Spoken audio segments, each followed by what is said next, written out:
Welcome, everybody. My name is Millie, and I am the membership manager here at the National Flute Association. We are so excited to have you for our Sunday event all about the Glissando Headjoint. And we are so excited to have Tammy share her knowledge and wisdom with us this afternoon. So Tammy, you can just take it away. I'll be managing the chat if anybody else comes in the room too. So yeah, welcome everyone. Welcome, Tammy. Hi everyone. I'm super excited to be here with you today. My plan for this was to because I didn't know who would be attending, just sort of start from the very basics, but then hopefully have some discussion about maybe questions about commissioning, working with composers or flutists from whichever direction to create new works involving the glissando head joint. Also showing some resources, so just showing what the notation looks like, how it's interpreted, ways to work on those different bits of notation to actually get the pieces to happen the way they're intended to happen. And so that was my agenda for this session today. So to show you just a bit about what it looks like, and I don't know if it's safe at this point to assume that most people have seen these, or if they're still a little bit unusual, a little bit more rare. They are definitely becoming more popular. The glissando head joint, of course, was invented by Robert Dick, and it's gone through a couple of different iterations, and this is kind of where it stays today, where it is today. So it's just like a standard flute head joint, but there's an extension. Now, sometimes on the video, it's kind of hard to tell what's going on here, but this part here is hollow, right? So there's a stopper at the end, which would close it just like a standard flute head joint, but there's this extra bit of length that is actually hollow. And so the tube, so there's the tenon, right, that would that attaches to the body of the flute. The lip plate is movable, and you move it with these two wings that you can adjust for your face, and it moves this way, right? So it can move all the way out or any fraction of amount in between. This is considered to be home position. So if you have it in this position right here, it plays just like a standard flute head joint does. And depending on which note you have fingered on the actual flute, it can extend a second or a third. Again, just depending on how long the air column is based on the fingering. And so it's good for lots of things.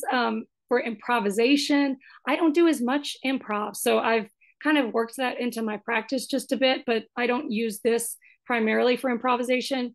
I'm mainly in the past have worked with composers to commission actual notated pieces that use this, and so because of that, I have to follow written notation instead of using it in an improvisatory fashion. Are there questions so far at all? Millie, did you say you were monitoring the chat? You just let me know, I guess. Yes, I'll let Okay. you know. Yeah. If you have questions, please jump in, because that helps me kind of know where we are as a group. If there are things that don't make sense, or if it is hard to tell what's going on here or with the structure of it at all. I got a question. Yeah. Hi, Danny. Yeah. So you were just saying that the depth of the slide is variable depending on what note you're playing. Is that? Yes, right. Because the the length of the instrument is functionally different, right? Depending on what we're playing over here, right? And so that's going to affect what goes on. Let's see. Gotta use a.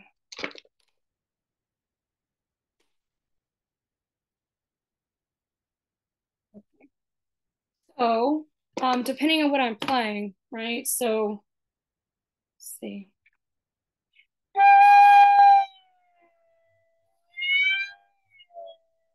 But if I'm playing a different note,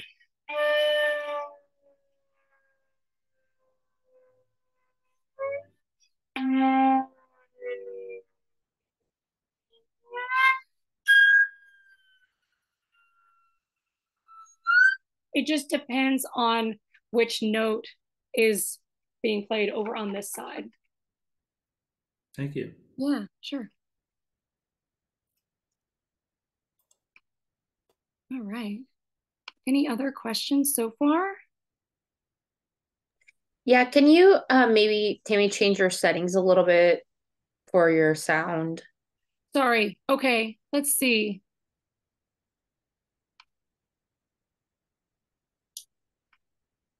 Let me see.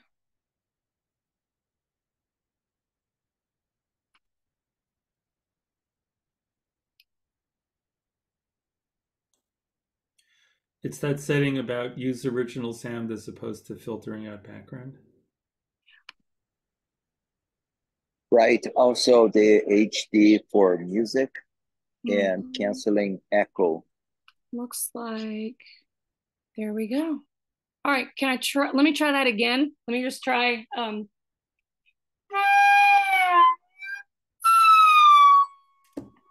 That's much better. Good. Okay, thank you. All right. So yes, any other questions so far while we're walking through it? No? Okay. So that the head joint then is going to extend the overall range of the flute, right? So if you have a C foot or a B foot, depending, if you're playing that lowest pitch, when it's in home position, then you are able to extend it down so that you get lower lower notes. And then it's really interesting also just to play with timbres. So especially in the upper register. So some of the fingerings, because our upper register is a little bit quirky, we're having to use fingerings that aren't quite the same as the low or middle register. Sometimes we can create really interesting harmonic sounds.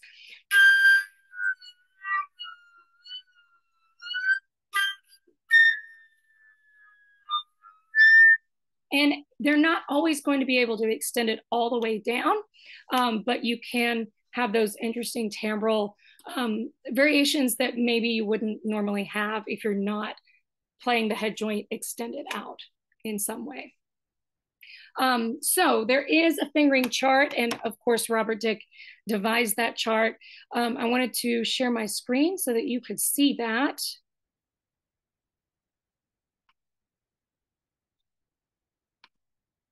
Okay. So this is Robert Dick's chart. So this is not my chart. It's what's used, and what's, when you buy one of these, it sort of comes with it, and then you share it when you are working with composers. I share that with them so that basically it's sort of a standardized notation, right? So that every time I get a piece, it's pretty much written in the same way that is familiar to me, so I know what the composer is asking for. So you can see that this is your written pitch, and the notation for the glissando is just a line. And so it extends from B all the way down to an A, right? So if you're extending all the way out. Now, these are going to show the extremes. So going from home position extended all the way out. So if you're playing a D, a low D, it's going to extend to a C, but a little lower, right? And so it kind of just depends on what you're looking for. So like I said, you're not always going to just be going completely home position and completely out all the time, right? So you can ask for notes in between. And that's why I've said a lot of times that this head joint has actually been the best ear training teacher I ever had, despite however many classes in college of ear training, because sometimes you'll be asked to play a note that is fingered a certain way, but you actually want the note that is sounded to be somewhere along this continuum. And so you have to be able to figure out where that is.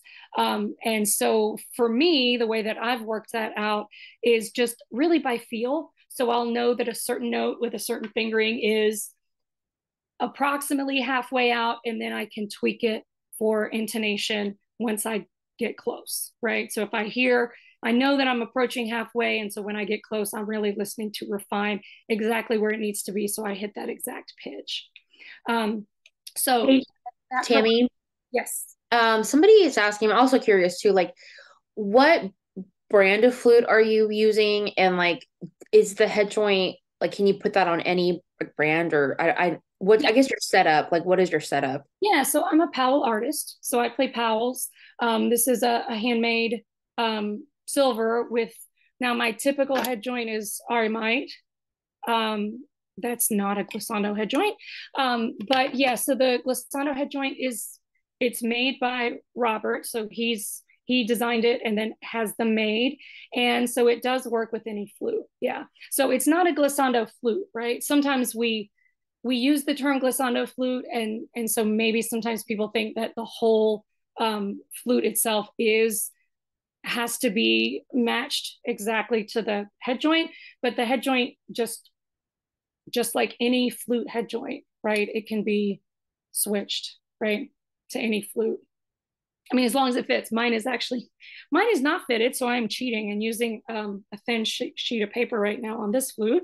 But yes, they can work with any setup. Yeah. Any other questions at this point? No? Okay. All right. So just to give you an idea of some more of how the fingering actually works. So D's can be a little tricky because you lose them at some point, right? So if I'm playing on the staff D right there, because I've got this key vented, I'm eventually going to lose it, right? So there are other fingerings for some notes. Now it sounds, the quality is a little bit airier than our standard D fingering, but that does allow me to slide all the way out, extended, to get to that low A right here, right? So if I want to use a D fingering and I'm only having to go part of the way down, I can do that. But if the note I'm going for is down here, then I have to use this fingering. Otherwise, I can't go all the way extended. And so there are a handful of those, and you'll see them. You'll see those alternate fingerings indicated.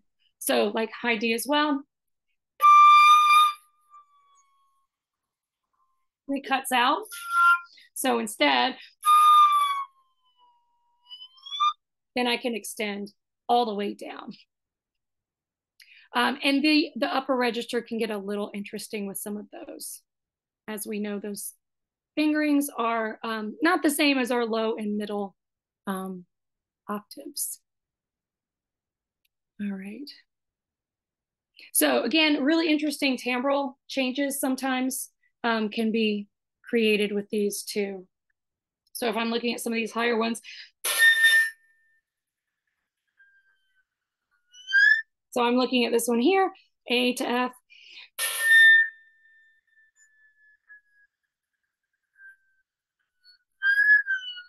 So it's not quite as clean a sound maybe as if I'm using a standard A fingering, but it does work. And I think honestly, some of the timbral differences is part of the point of using the glissando head joint because it can be really, really interesting.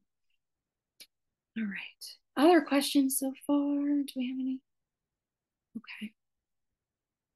All right. So I wanted to also show just what some notated music looks like. Again, I don't delve a ton into improvisation, but here's an example. So a composer, A.R.J. Myers, wrote this. And so it's not the entire thing, right? So that's also Tammy, I don't think we can see it. I don't know. Oh, why is it paused? Screen sharing is paused. Why? Sorry. Let me try that again. Okay.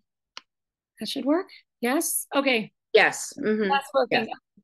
So it's also been really interesting when working with composers because I really most of the time have never really given specific direction, right? I just say, hey, let's work on this together. Maybe here's some ideas, but I really want to see what you come up with. And that has been kind of the charm of not having a huge repertoire at this point, is that there's not a lot to listen to. So it's not like you've been, you know, exposed to hundreds of years of flute music examples to sort of shape your idea. It's really just a handful of pieces and the idea of using it in an improvisatory way. And it's fairly wide open.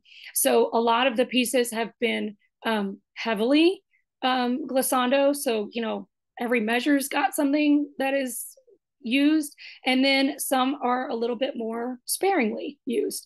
And in my opinion, there's no right or wrong, right? Like I don't prefer one way or the other. It just, each one really kind of is its own sort of musical universe, which is really cool. So this one, you can see again, the notation for the glissando is here. And this is a nice clean copy. So I mark all over mine when I'm actually preparing for performance or recording to help me remember some of those things, right? So do I need to slide all the way out? Is it a fully extended one? Is it more, is it sort of halfway? And so I have my own little shorthand that I've developed for myself just to know where those are. But here's one as well.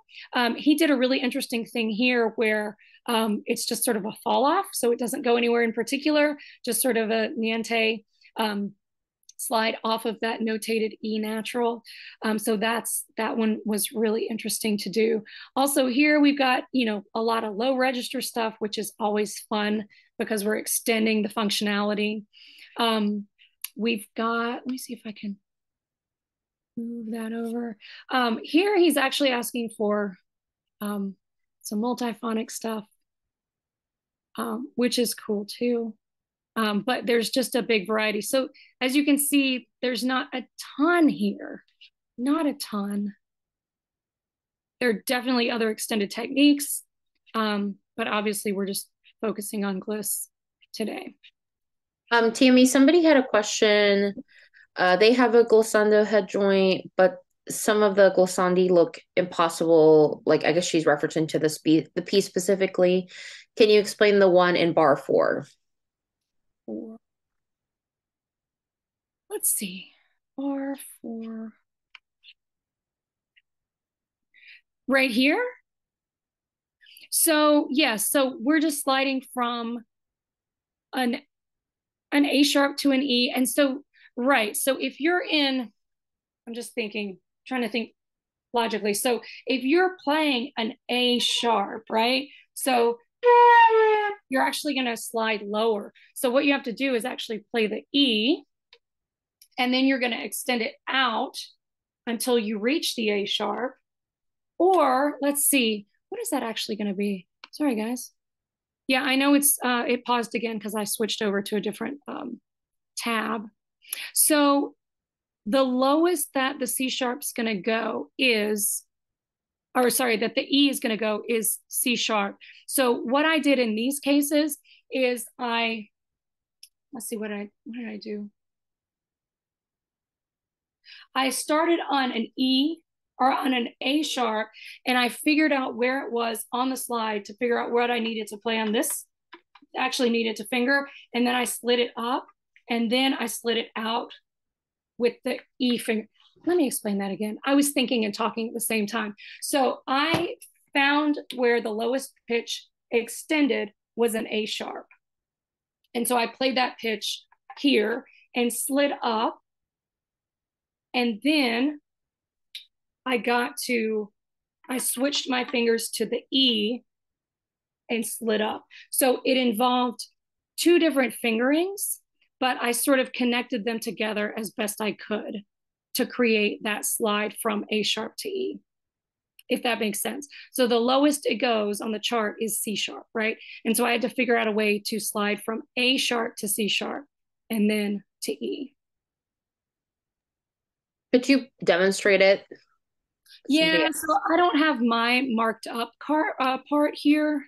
Let me just see. I've switched back over to the chart. I haven't played this piece in a little bit. So let me see.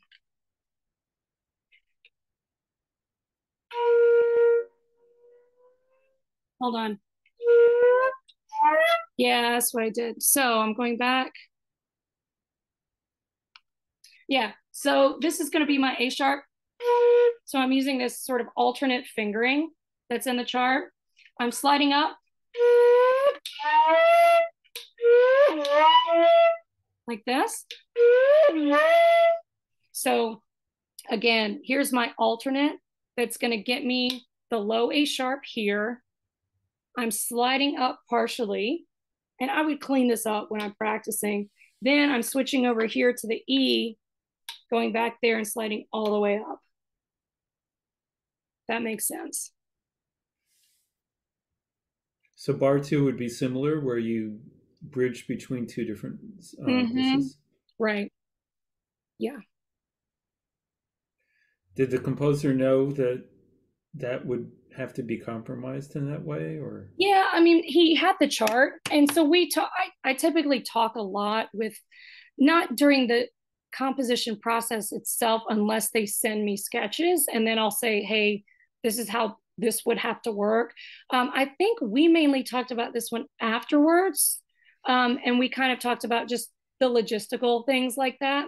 Because you're right. I mean, sometimes they're clean, right? Like this bar, what is that, 10? Bar 10 is pretty clean, right? I'm not having to switch fingers for that because they're closer. But yeah, so sometimes there are those just logistical compromises that have to be made. Yeah. So I can show you a different one. Let me see. This one is sort of he was economical, maybe. Crafty. Whoops, hold on. Okay, share. Because in this one, so this is Wes Flynn. He made the glissando part optional, so he's not limiting his potential performers. He's saying, hey, if you've got one, great, here's where you're going to use it. If you don't have one, you're fine, you can still play it. So like I said, he's trying to not limit his potential audience of flute players. So he has indicated on this page here these vowel sounds. So instead of, if you've got a glissando head joint, instead of changing vowel sounds like this, you can actually make the glissandi on these pitches. And that's what I did since I had the head joint. But that was, I think, a fairly smart idea, because again, you know, it's going to be a limited number of people at this point who play on them, but he's still able to kind of work it out so that he's getting the effect that he wants, whether or not it's a glissando head joint or if it's more using these vowel sounds. So I've never actually played it with changing vowels. I've never done that. I've just used the head joint the whole time. So I thought that was an interesting approach, just to not, you know, market himself out of out of some potential players. All right, and then I'm going to switch over to one more piece. And there we go. So this is Jay Batsner, and so this one we worked for a while on. It's based on Guns N' Roses, because we both had an affinity for Guns N' Roses, and we thought it'd be cool to approximate the sound of Slash's guitar in Guns N' Roses. And how could we use that? Because Robert Dick talks a lot about the inspiration for the head joint as being the whammy bar on the guitar. So we thought, how can we try to approximate sort of that original inspiration for the creation of this, and you know, approximate a pretty darn good guitar player as well. And so we chose just some different Guns N' Roses songs, and each one was a different movement. This piece is solo flute and band, right? And we also used it as a piece not for super advanced band, but something that would be accessible. So I've played it with high school bands and community bands, and it's meant to be an accessible piece for the ensemble. So that was kind of the thought behind this one. So you can see here, and Jay is probably the person I've worked with most on Glissando Headjoint, and he's got a really good feel for it at this point. And so most of his writing is it's actually really intuitive. It makes a lot of sense. It, you know, when we talk about something being idiomatic, I guess this head joint's been around long enough to have music that can be idiomatic, right? It falls under the fingers really well, and makes sense. So he's sort of introducing it here. There's some other extended technique type things as well, but you can see it's really just, it is approximating just guitar sliding, right? And it's not in every pitch. It's not every measure. It's just where it's needed to create that effect. These are cool. So I'm, you know, sustaining a pitch and then sliding and then sliding and sliding. So I'm having to find multiple stops for where each one is. And so it's, for me, it's the same process. I'm just figuring out how far on the tube this one is, and this one is, and this one is, just to figure out where I need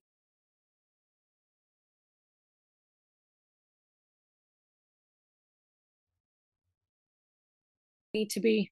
And yeah, let's scoot to the next one here. Yeah, some of these are really quite a bit longer. And those are very cool effects as well when you're extending that gliss, because it does build a lot of tension and a lot of interest, because it's not those super quick slides. It's more drawn out over a measure or so. So this one was quite a bit different. He did do these falls. So kind of like in Aaron's piece, it was sort of just a not a notated pitch to slide to, but just the effect of it instead of the exactness. So that's an interesting one as well. This one was a little bit more, let's see, a little bit more sparing. Again, these falls are happening here at the end. But a lot of this is fairly straightforward. This indication here, this is also something very cool that he's done a lot of, and that Jay has done a lot of. So I'm actually fingering these notes here, but while I'm playing that portion, I'm sliding from home position out. So I meaning in, right, or home position. And so I'm sliding out while I'm playing that. And so it really creates kind of a smearing effect.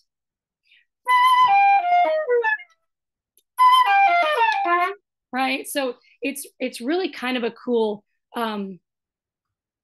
it's very interesting. Right. So it's not going to be exact. It's not the precise requirement of, hey, I need to find the pitch that's exactly here or exactly there. Again, it's just more of the effect instead of precision, but it sounds very cool. Let me see if there's any. Tammy, somebody asked, do you have a recording of this piece or others that we can hear, or that might be online? Yeah, I mean, I have an album that has mainly this stuff in it. And then I do have this particular Used Illusions piece on my website.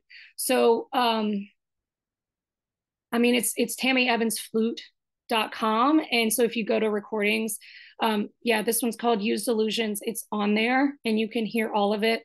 Otherwise, I've got, it's on Bandcamp, the album. So Dreams Grow Like Slow Ice is another of Jay Batsner's pieces. And most of that album, I think there's one or two pieces that's not gliss, but the rest of them are gliss pieces. So there's, I don't think Aaron's piece is on there, but there's a handful of others. There's a really good one by Andrew Rodriguez. He was actually, he wrote one of the pieces for the New Music Advisory Committee in the past, I don't know how many years it's been, but he wrote for them as well. So yeah, there's a handful that you can find in those spots. So yeah, TammyEmmonsFlute.com, and then Bandcamp, you can find them. The album's Dreams Grow Like Slow Ice. So in this last section here, he's doing the same kind of thing where I'm actually starting fully extended out because of the O. And I'm fingering these notes here and sliding in while I play them. So, right?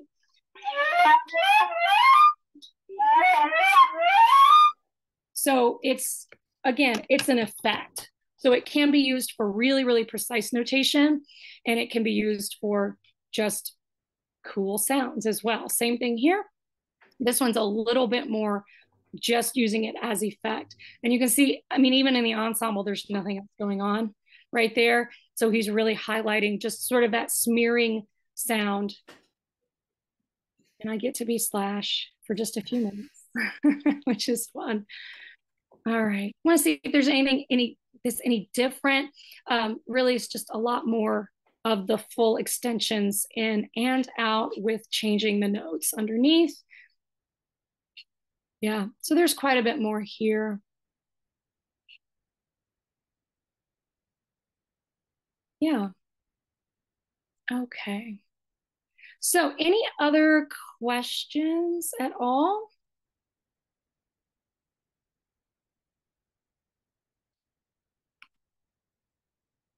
I'm happy to answer anything logistical or otherwise.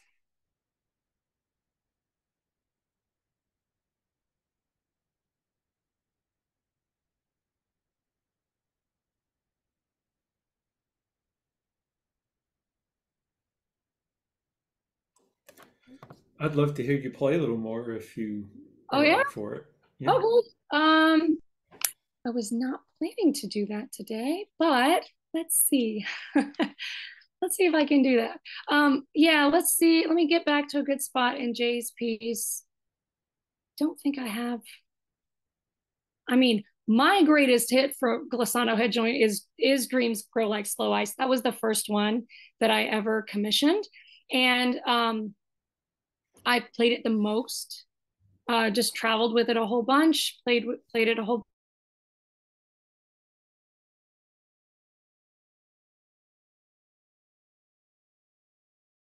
bunch. Yeah, so that's a really good one. If you do go over to Bandcamp and you see the album, that's probably a pretty good place to start. That one's a little bit slower. This one is definitely sort of taking advantage of some of those quicker tempos, but that one is very slow and takes its time kind of unfolding a little bit. So again, another really interesting variation that you, or the extremes that you can get with this. You can play very quick, flashy stuff, but also it's really interesting to have that super slow development of just changing pitch as it moves.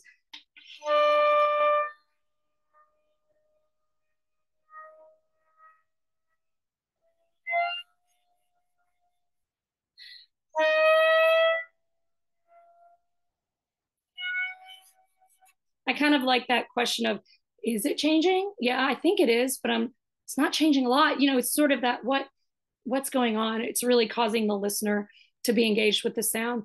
So I mean, somebody asked, sorry,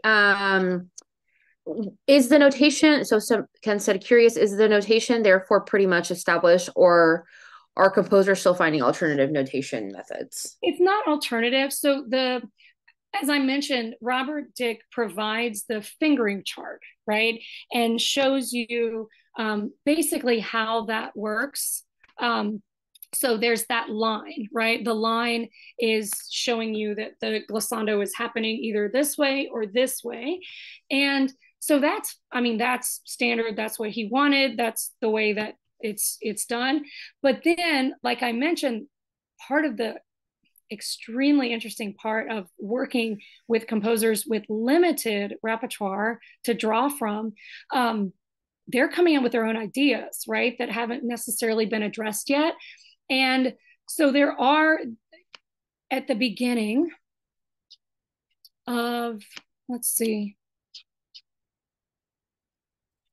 it's just in program notes, right? Performance notes. So I'm looking, it's not really in, it's not in Aaron's piece. I don't think, yeah, Jay didn't write any in there because he knew that I knew what he was asking for. And no, it's not in Wes's piece here either. But to answer your question, it's fairly standardized, but sometimes they're going to be asking for their own specific things that haven't necessarily shown up in the repertoire yet. And so there may be an opportunity at some point to sort of collate all those things and indicate them. But yeah, so Melissa Keeling has also done a ton of work with Glissando Headjoint, and she has written some etudes. So that might be another resource to find just what some of the notation looks like and what some of the possibilities are that people have come up with at this point. So Melissa Keeling, Keeling. So she's also somebody who's done a ton of work with the head joint. Yeah, but it's fairly standard. Other questions? Do you have a sense of how many of them are out there in people's hands? I have no idea.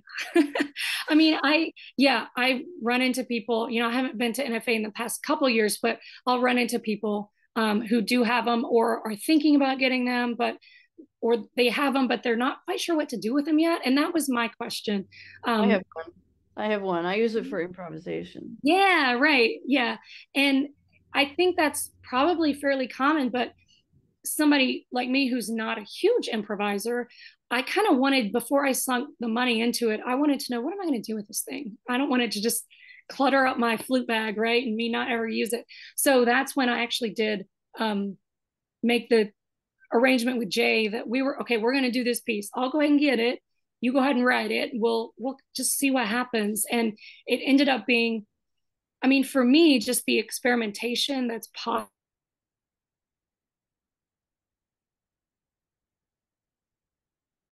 experiment with different sounds, whether it's timbral, whether it's just any kind of color type things, any kind of variation that I can get. If I'm playing the same note, but I can make it sound so many different ways. If I'm able to draw notes out of other notes in these really extended fashions, right? I just like that, to not be an improviser. I do like experimentation with sound. And so that's kind of where I was coming from. And I think he was interested in the challenge of writing for something new. And from there, I've just run into other composers who have also wanted to see what was possible. And it's resulted in, a healthy handful of pieces. But otherwise, I don't know Melissa's done a ton of work. Obviously, Robert, plays it a whole bunch as well. And I know there are other people, but I don't have a good sense of how many. Yeah. Do you have to buy? I'm just curious. So, do you buy it directly from Robert, or does he have a deal with he sell it to stores, or I guess he must have an inventory of I've sold these many, so. Right. He sells them directly, but he also sells them. I don't have an exhaustive list, but I know Flute Specialist sells them, and I think Flute Center of New York sells them as well. But there may be other. Well, if they had them at their NFA booths for people to mess around directly with. Yeah. I imagine that Robert knows how many have been sold. But yeah, I mean, mine is marked number 35. So yeah, at least 35 as of years ago. Yeah. Other questions? Someone had a question about it fitting into your flute. Right. I had to have mine adjusted a little bit. Yeah. It's not hard. Yeah. It's not. It's just like any head joint that you would buy, whether it's a gliss head joint or a silver one or a gold one. Yeah, sometimes they have to be adjusted, but it's yeah, easy for a tech to do. Yeah. So Cynthia, you've written for it? I And haven't yet. I want to. Yeah. Yeah, the thing is, it's not easy. It's complicated because of the difference. You know, wherever you are, and sometimes it's a minor third, sometimes it's a second. Uh, and then you talked about ear training. When I'm improvising, it's like I don't know where I am. I don't have perfect pitch, so here I am Right. here, and I'm like a whole step below where I'm fingering, and then I have to figure it all out. It's sort of complicated. It is. It took me, I mean, it took me a few months of really concentrated practice to get a good feel for it. But then I think you do get a feel for it, maybe so for me again, I'm looking at notation, and so I'm able to visually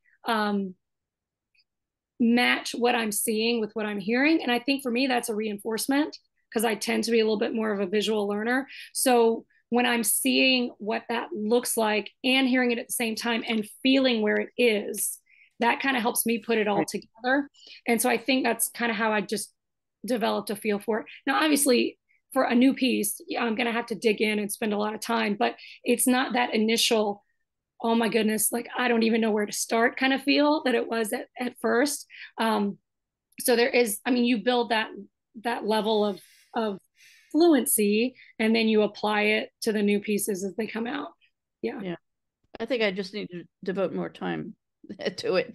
And I know that Robert Dick really wants people to write for it. Mm-hmm. Yeah. He's expressed that to me. Mm-hmm. Yeah.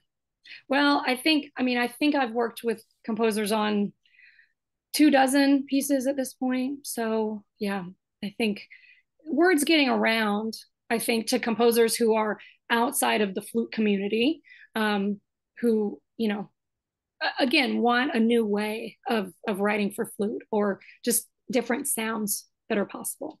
So yeah. Lynn asked if you know when it was invented. You know what? I'm not totally sure. That's a great question for Melissa or Robert. I know that he did sort of an initial test run, and I think I may be completely off base. I think Brannon have made those first head joints, and then he felt like it needed some tweaking, and so he changed some things. So it's been kind of a work in stages. So I'm not sure exactly when this iteration was developed. Yeah, that's not satisfactory, I know, but I'm not sure exactly because I know that he was sort of tweaking for a while.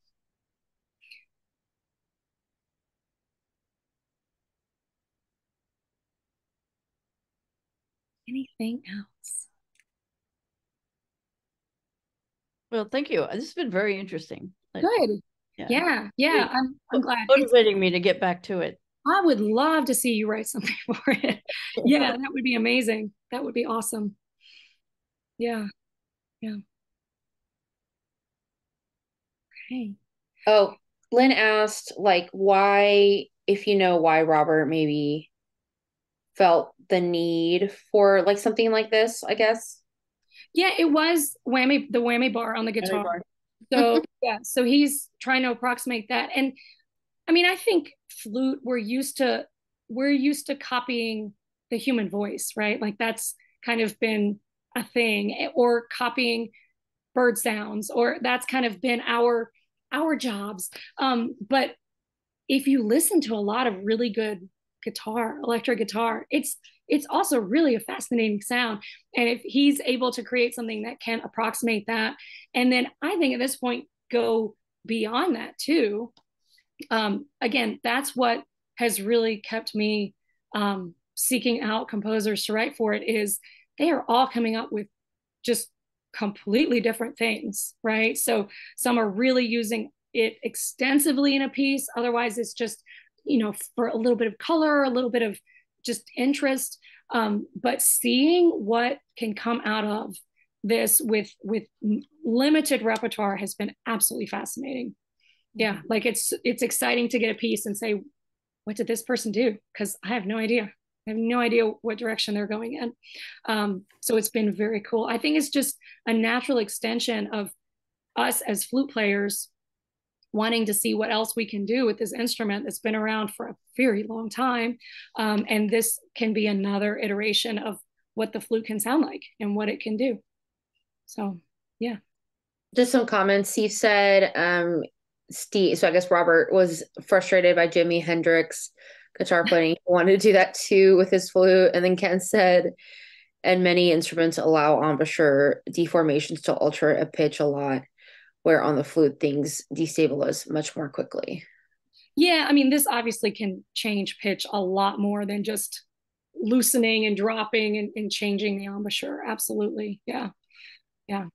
Yeah. Yeah. And like, well, and to sort of go off of what Steve's saying, Robert was coming of age musically during the late 60s when rock and roll was going through all this pioneering of sound. So it makes so much sense that he would be inspired by, particularly Hendrix, and then others. Yeah. I've heard him say he originally wanted to play flute when he heard Rockin' Robin on the radio. Yeah, I can see that. Yeah. Yeah. All right. Anything else? I've been playing flute since like 2006, and like I've just always known about it. So I guess Okay. since then, like I don't know, I've just always known that it exists. So I'm kind of surprised to hear that like people don't know it exists. I'm like, oh, I've just always known. I don't know. Well, I mean, I think our community is so varied. The flute community, there's some people who don't dig in as extensively because maybe they don't play as much, or they play a certain kind of thing. Maybe they play in a community band and they would never run into this, or maybe their thing is flute choir and they don't run into it. So I think we're so diverse that it hasn't made its way into all the nooks and crannies of our vast community. Yeah, that's super interesting. Great. Does anybody else did you have a high school or middle school teacher who was particularly into new and exploring? No. Well, so I was like the biggest like flute nerd ever. And so I was very dedicated to learning literally everything about that existed about the instrument when I was 11. I just was like so hyper fixated on like learning everything about it. So I think I like ran across Robert Dick's music like in my Google searches. So I think that was and I think I mentioned to my lesson teacher who was an Eastman grad, which is crazy that I was studying with somebody at that level, like as like a 10, 11-year-old, and he was like, yeah, Robert Dick's like really cool or whatever. So but I think maybe I had a unique experience, and then I've just always known about it. And I know a lot of people who have a glissando headjoint. I'm in the jazz world a lot. My husband's a jazz musician, so like a lot of doublers have flute, and then also add the glissando headjoint. So but yeah, I think that's interesting. So yeah, it's very cool.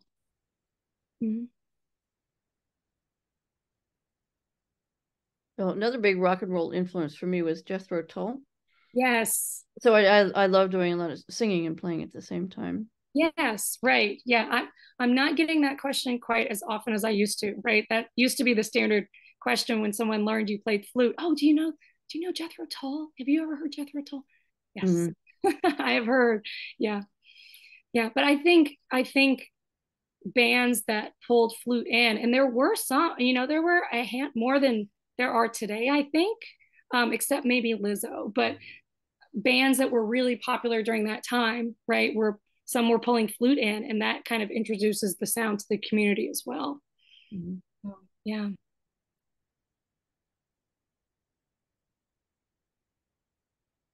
okay, well, if anybody has some final questions, we have a few minutes. And if not, I think we can also just wrap up. Thank you, Tammy, again for sharing your very interesting presentation about it. And I feel like as much as I know about the Glissando Headjoint, like I haven't really like dug into it that very much. So I think all this information was very good. So Good. Yeah. Yeah. I'm just want people to know about it, and yeah, so whatever I can do. I linked Tammy's website in the chat. We'll probably add it to like we put all of our stuff up on YouTube, so I'll have Noah like put in the links and stuff. So I also put the links directly to your website for your album. So if you all want to Okay. listen to it. So Okay. Yeah. great. Sounds good. All right. Well, thank you, everyone. If you have questions, just get in touch and I'm happy to answer or just talk about it. So Great. Thank you, everybody.